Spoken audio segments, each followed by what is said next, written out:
Hey everybody, Timo here. This episode is part of the Gitcoin Climate Solutions series. Please head on over to gitcoin.basin.global, check out our grant for the round, and then click back to grants, and you will see all the awesome climate projects. There are 40 individual projects and 10 bundles. Please make sure to add every single one to your clipboard or to your final ballot. Please make a donation. It doesn't matter how big or how small it is. It's more about the number of votes and the number of donations that counts, because that's what engages quadratic funding. This Gitcoin Climate Round is funding $333,000 of matching funds to all these awesome climate projects. So please support them, and welcome to the episode. Hey everybody, Timo Thomas Morgan here with Magenta from Bloom Network. Magenta, why don't you go ahead and introduce yourself? I'm going to go ahead and start the live streaming on LinkedIn, but go ahead and tell us about Bloom Network and welcome to the show. Thanks for coming. Cool. Yeah, my pleasure. It's really nice to connect with you. So my name is Magenta. I am based in New Hampshire, near Boston. And I've been working on Bloom Network since the end of 2010. I was initially a local organizer in the Bay Area, connecting technology groups with ecological groups, with social justice and new economy folks. Because in the Bay Area, they're like very segregated, these movements, and they have a lot to share with each other. And then I came across what is now called Bloom Network, which is a global community of people doing that. So they're hosting events, they're doing projects that work on local food security and building regional food systems. They build we've been experimenting with alternative economies since probably about 2009. And so we've landed on blockchain, and ReFi is a really good solution for our international community. And then online, we have a social network. So we're like a cyber physical social network, right? There's, I think, 24 local hubs around the world right now. And then, I think about 10 different countries. And then online, we share resources. It's a full-on social network platform. So it's a media feed. And then each local Bloom has their own local media feed. So it's all oriented around helping people find these projects that are happening on the ground everywhere that are just like invisible from mainstream media, so that people can find them and participate, and we can, as quickly as possible, adapt to what's coming and repair our local climates, our local watersheds, and make healthier social relationships where we live. Cool. I love the global starts local, right? If we can change it place by place. And to me, Bloom, with your local groups in organizing locally first, right? You're a global organization, but you have like pods or nodes or polycentric. So if you could just expand on how you settled on that local node network. We initially emerged from an online social network, a different parent company, and people were so excited to connect with each other online about the intersections of these things I just described. And some of the impetus was like Occupy and psychedelic and other transcendental experiences, like through meditation and stuff, where we were like seeing in our vision space, like how things were possible. And we were all seeing the news and like breakdowns and knowing this was just going to get worse. And so we're like, hey, why don't we start local hubs and skill share each other up and do this in person, build this vision that we're all seeing, that we know is needed to navigate what's coming down the pipeline. So it was always a peer-to-peer effort from there. And just the former corporate structure was like really in the way of us organizing peer-to-peer. And so we eventually seceded altogether from that, and they had already taken the social network down because they didn't understand what was happening on the ground and the value of it. And so we organized together, and so it's really a federated co-op is what we're building out of the Colorado Limited Cooperative Association, and that allows each local Bloom hub and individual members of that to collectively own the platform and the infrastructure and the economic model, so that all profits from the social network back into people doing regenerative action on the ground instead of lining executive pockets. So the incentives are more aligned for local regeneration, pull you off your screen instead of glue you to it, and do stuff with your neighbors to feel great, to repair your plants and animals around you and your own bodies and relationships. And it's just like such a beautiful effort. I can't believe how beautiful and collaborative and wonderful it just continues to blow my mind.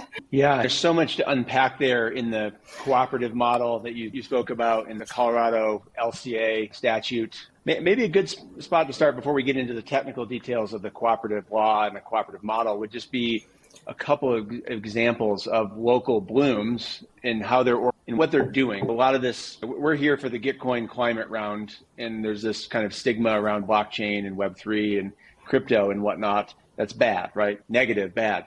But like here you are creating a blockchain-enabled Web3 ground-up distributed ownership model using these tools, effecting change on the ground. So give us some examples of connect those two, please. Yeah. One of the local blooms is in Costa Rica. They're in a place called Diamante. And so they're sort of like a distributed community. And that's most common, like whether it's in a city or a rural place. So they plant local agroforestry gardens for food sovereignty. And some of the blooms around the world also plant export crops interspersed with that. So they're rebuilding their soil health and the ability for the soil to absorb water, which is like reducing flood risk, repairing local microclimates. Like you can take measurements of the air and just it affects rain cycles. That's really like the place to intervene, really. And yeah, but agroforestry gardens are really helpful, and a lot of blooms do them because it's like food and economic and justice and climate, like all interspersed. And then they also do like local recycling of all their trash. They process it and recycle it and make it into other objects or break down the carbon. They also plant water filters, like filtration systems, like gray water. So when you have a restaurant or something that might be using toxic chemicals or any kind of substance that you wouldn't want to end up like in the waterway, which is what happens anywhere where you live.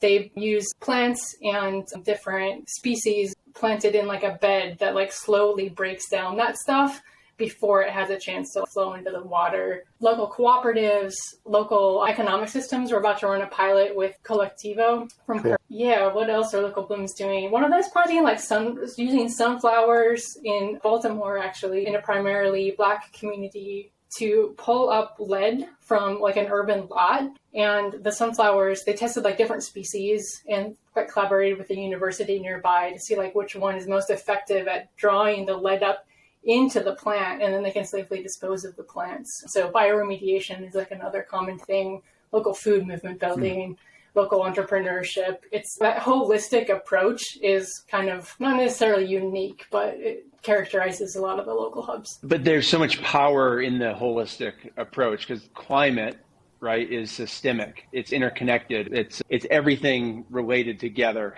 People don't want to hear this, right? They want something simple of like, it is just carbon, right? It is just income inequality. It is just biodiversity. It is just heat and global warming, but it's finance, it's policy, it's legal, it's people, it's emotions, it's all this stuff. The holistic, right? It might sound like overused or cheesy or whatever, but I'm 100% with you that's the approach those approaches. When you talk about water in soil, right, and rehydrating the landscape, that all goes together, as well as recycling and composting, because it's a cycle. It's not just like you do one thing and A plus B equals C. It's more like A plus B equals C, and then you add D and E, and you're going back to hopefully better from where you started. Yeah, the hydrological cycle is like the name for the equation, right? It's like the transfer of gases and chemicals from the atmosphere to the soil to the water. And at some point, scientists like picked carbon because it's like the easiest to isolate, but nitrogen, methane, like water itself, like this is all connected, and it like cuts across any kind of regulatory bodies lines, right? So it's really hard to regulate and make jurisdictions around this kind of stuff. So local grassroots, like ground up place-based activities are, we think, and we see some of the most effective ways to help people like reconnect to their connection with their waterways and listen to that again. Because like with colonization for so long, Indian folks and where cultures have been genocided, like that connection has gotten disrupted, or people are like fighting for their lives and stuff still. And so starting there and addressing whole community wellness is like as much of the picture of climate as pulling carbon out of that equation. Cool. So I've had the pleasure of you sharing your docs with me and your deck and your notes, or we're using the same attorneys, Yev and Jackie here in Colorado. Cool. Yeah. So we've shared, like I've had a sneak peek, right, into some, you've sent me some stuff, but like for the audience and for people watching at home, what's like the regenerative finance model? Like how do people actually benefit financially if they do these activities? Have you fully settled on like tokenomics and flows of financial value? Yeah, let's see how to succinctly describe it. So we're using a cooperative patronage token, which is a normal thing if you have a grocery store co-op or like Cooperation Jackson or Mondragon, if you're familiar with those co-ops. So when you're contributing value to the co-op, that's recognized, and then you receive dividends at the end of the year. And this is an established legal thing. It like cuts out the legal risk for these long-standing communities that if we were to get them into legal trouble, that'd be not good. Then we just use a token for that, right? So we mint flow for flowers, FLO. We don't have that infrastructure set up, by the way. That's one of the things that we're going to fund with our Gitcoin round is like starting to plug in more of the Web3 architecture. I've been researching like what tools to use and stuff. But anyway, so when people do regenerative actions, there's a way for them to report those on our site with like good media and storytelling. And then we'll allocate them the flow tokens for that. And at the end of the year, people will receive a proportional distribution of profits and also any contributions from other protocols and grants that want to put money into that system will then filter into the local work on the ground. That's then also used for governance power in their local chapter. Instead of financial power equating to governance power, it's your knowledge and experience and actual contribution to regeneration on the ground that as a signal of voice. And in implementing that will be interesting and probably like very hybrid because a lot of the folks are like dinner together or they like work on their farms once a week. So doing online governance is not going to make sense. So it just will depend and probably vary how we roll that out from group to group. But yeah, that financial bit with the regenerative action rewards using the patronage token is going to be the main way we fund stuff. Obviously, we can also use NFTs. A lot of our community are artists. That's going to be a no-brainer. And we'll use the Unlock Protocol's membership NFT to, people on board and have token-gated access to stuff. And then that allows like easy cross-border financial payments, right? So if we're going to iterate, also if we were to like, once we start having more grants come through, we'll want to easily be able to distribute them to local blooms. And it's cost prohibitive or at least very lossy to do that through fiat currency. But if we can easily send small amounts of money to the 200 people in the Uganda chapter that are working on their local permaculture agroforestry gardens there, it's like nearly costless to do that. And then if they develop their own regional token economy, they can just keep the money circulating in digital currency, or if they need to figure it out, we'll be teaching people how to do that. Yeah, I'll stop there. No, I think like co-op, right, or cooperative, at least in the US, I think gets a bad rap, even though there's common things in your community, like agricultural co-ops are pretty common around the US. Like I belong to what's called the Roaring Fork Co-op just down the road from my office. And we buy store stuff and stuff for the yard and fencing stuff and softener, salt, and even they have a gas station. Unfortunately, I still put gas in my car and our truck, but I get a check back. I get patronage back at the end of the year, which it like makes me support. And the people, there's a noticeable difference of the people working there. They're happier, they're more engaged, they care more about what they're doing. And there's like a pride of ownership. So if we connect Web3, you use the NFT, right? Like, to me, that's the big ownership unlock. It's no different than a piece of paper or a share or a deed or a title to a car. It's just a different form of verifying that you own something or have access or utility to something. So what did you find on your journey around like co-ops? Did you face resistance? Did you have any personal resistance, or did you just always know you wanted Bloom to be a co-op? I think the co-op DAO model is going to be helpful because co-ops are, my main criticism of them is they're very bureaucratic and hard to onboard to. And I think that DAOs in background some of that baggage with the membership NFT and kind of the norms around collective organizing and distributed organizing. So I think that's a good kind of marrying, like co-ops and DAOs. Like I also work in Dior, which is a software developer co-op, which is more like a worker-owned co-op. And the other like benefit of DAOs, I would say, is the ability to federate like we are. I would say Mondragon's probably like the most notable example of a federated co-op. So they have they mostly do like car part manufacturing, but also lots of education and stuff. But by sharing resources that way and education pathways and infrastructure, they're able to make the unit economics work out across everything like a little bit more smoothly. And I think DAOs will just accelerate that process and make things like form cooperatives more viable. I think it's notoriously incredibly difficult to finance a platform co-op. I tried to go that pathway, and yeah, there's just not a lot of people putting money into that. But once you combine that with DAOs and community ownership, you start getting more patterning, that there's a little bit more gravity around and a little less, I mean, there's friction, but it's like a little bit different than co-ops somehow. So yeah, I'd say like education and onboarding is difficult for co-ops, also difficult for DAOs. Somehow putting the two together is, I don't know, at least two communities that have the same challenges that solve it in different ways. So this is the pool, whereas co-ops are like incredibly niche, like not many people have experienced one. Co-op is a big word, so are DAOs, but like somehow both of them. And the main thing is it just cuts out the legal risk again. Co-ops and nonprofits, especially for trying to set up an entity based in the US, they provide you like a little bit easier and cheaper legal formation pathway than it would.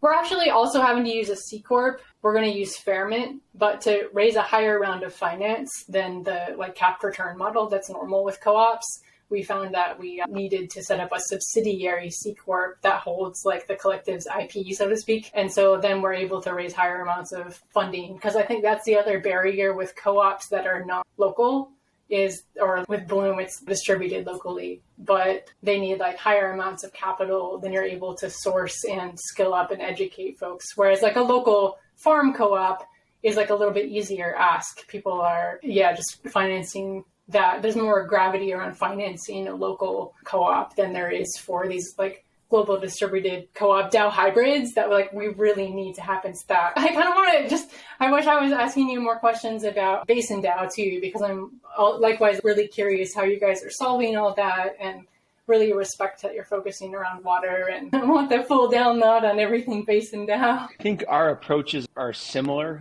We're focused on land restoration and land conservation, the two ends of the spectrum, and then using real estate fundamentals to do that. Where I think like your approach in Collectivo, in like Barachara, the Earth Regenerators, is more, I would say, in the meaty middle of like regenerative economies and sustainable living and eco and green and like just the stuff, recycling, the composting of the stuff like consumers and individuals need to do and communities to organize. Where we're focused at the far end of the spectrum of like, how do we take degraded, dilapidated, contaminated pieces of it and get them into your group, right? Or into Joe Brewer's group. Or on the flip side, how do we find the pristine, beautiful pieces of property? I use the word property because my background is real estate, and that we see real estate as a tool to do these things. But how do we conserve and do conservation finance? And then we view all of it as climate finance, nature finance. But we're finding the same thing when you mention Fairmint or C Corp. I think it's going to be both, right? It's this holistic view of you need people on the ground, you need the crowd, you need collective action, but you also need investors and you need finance in order for us to scale. And I think that's where you're headed with the C Corp. In order for you to scale what you're trying to do, you need investors above and beyond just the cooperative members, is what I'm hearing. Yeah. Cool. And are you doing a formal fundraise separate of Gitcoin? Or I'd love for you to share, since we are talking about Gitcoin and the Gitcoin rounds, you've been in it, I think, as long as BASIN has been in it, or maybe even before. Share your experience with Gitcoin and how that's been a useful tool for you and what you're. Yeah, Gitcoin's been amazing. We were previously a nonprofit and we still have the nonprofit entity, but trying to fund a whole systems thing and also the tech build of our platform through a nonprofit pathway was like impossible. Like we're mostly anarchists, so we're not like stereotypical lefty progressive kind of like culturally. And we're also mostly service like very early stage projects. And it just I don't know, I think there's like an infrastructure mismatch between a lot of nonprofit and philanthropy and the local economic sovereignty that and these whole economy kind of things that are really necessary. And like cooperatives, DAOs, Gitcoin, quadratic funding, these are like much more well-fitted collaborative finance structures. And so, yeah, Gitcoin's been amazing. It's the first time we were able to raise enough money to finally get our social network built and hire a developer and start the legal formation process, which has been the barrier to us like announcing the call to Bloom and inviting more local hubs to join.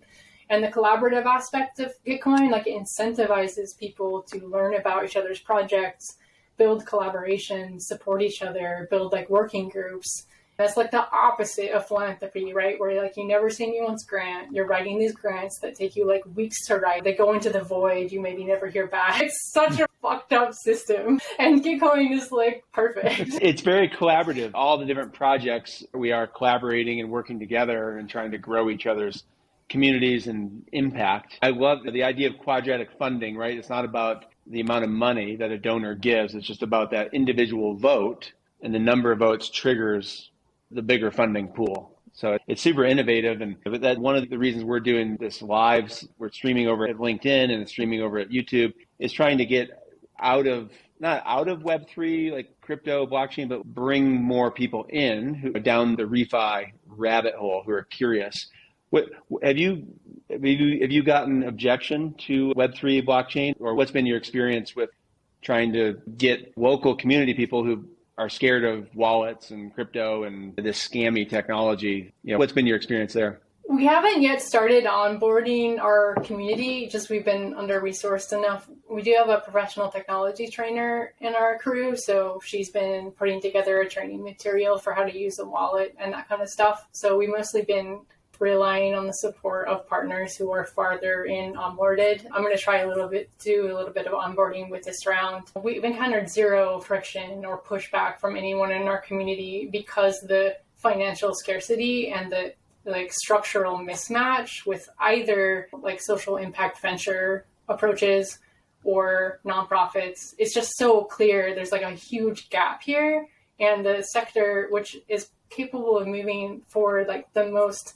quickly at scale, is completely disenfranchised from the financial system, which I'm sure was like intentional and is part of the problem. And so we've had really good understanding and uptake and like eagerness and interest to onboard into this, because people understand, oh, this is set up like how we are.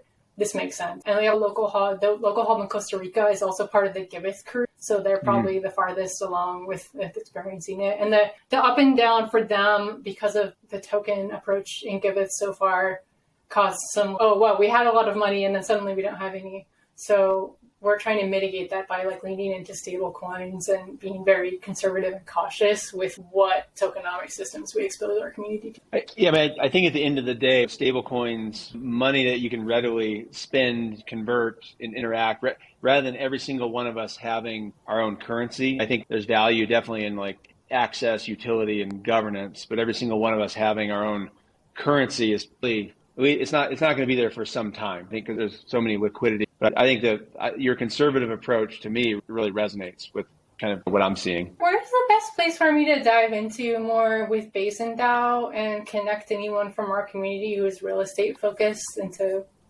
getting involved with your network? Yeah, I appreciate you asking that. We have our beta, just more of an MVP. I just dropped it in the chat there. But the beta app is a little feedback. I'm getting a little feedback. I'm not sure if someone doesn't have headphones on. But Magenta, the BASIN beta app, you can go and play around what we're doing there. That's under the hood is a Polygon ERC 721 NFT app. You can see that on OpenSea.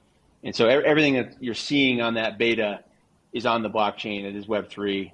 Every single BASIN token is a charged particle. So you can put any kind of value inside of it, any ERC20 token, any NFT token. We're basically building these little like permanent endowments or perpetual purpose trust for every single species or any place on planet Earth. And we can get into that later, but that's a good spot. And then we also have docs, and these need to be, these were released during the summer, and as it's always like changing super fast. So that would be a good spot. I dropped that in the chat. And then you and I to get together and compare notes. And I'd love to mint some BASINs for Bloom, for your local Bloom, for actual real restoration and conservation projects, like real projects on the ground that preserve and restore habitat, add to biodiversity, catch water. Like our goal is to help groups, like let's say you are the people group, or here from Eco Labs or Joe Brewer from Barachara people, right? We're trying to be the layer of the real estate or the land and help separate the capital stack out. So it's not as expensive. A local Bloom doesn't have to go buy a $2 million piece of property or a $5 million piece of property.